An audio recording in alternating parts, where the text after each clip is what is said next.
भिवंडीत धोकादायक इमारत कोसळल्यामुळे 9 जणांचा मृत्यू झालाय।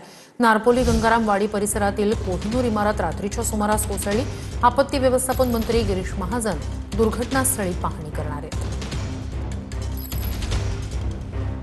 गंगाराम वाडी परिसरातली ही इमारत रात्रीच्या सुमारास कोसळली। ही इमारत धोकादायक होती। इमारत रिकामी करण्यात आली होती, मात्र त्या इमारतीतलं साहित्य घेण्यासाठी काही नागरिक त्या ठिकाणी गेले होते आणि त्याच वेळेला ही इमारत कोसळली आहे। 4 मजली ही इमारत कोसळली, त्यात 9 जणांचा मृत्यू झालेला आहे। एनडीआरएफ कडून त्या ठिकाणी तातडीनं रेस्क्यू ऑपरेशन सुरू करण्यात आलं होतं। व्यक्ती जखमी झाल्याचे आढळले, त्यांना ट्रीटमेंट चालू आहे आणि त्याचबरोबर आतापर्यंत 9 इसमाची बॉडी हस्तगत झाले, त्यापैकी 7 लोकांची ओळख पटलेली आहे। बाकीचं काम चालू आहे। यामध्ये महापालिकेच्या कर्मचाऱ्यांनी वेळेवर येऊन जवळपास 50-60 कर्मचारी व्यक्तींची ते प्राण वाचवलेले आहेत।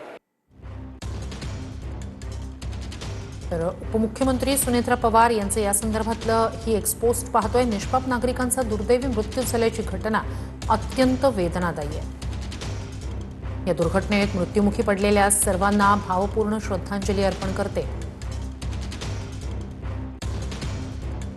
जखमींवर तातडीनं उपचार सुरू आहेत। एनडीआरएफ, अग्निशमन दल, पोलीस प्रशासनाकडून युद्ध पातळीवर बचाव कार्य सुरू आहे।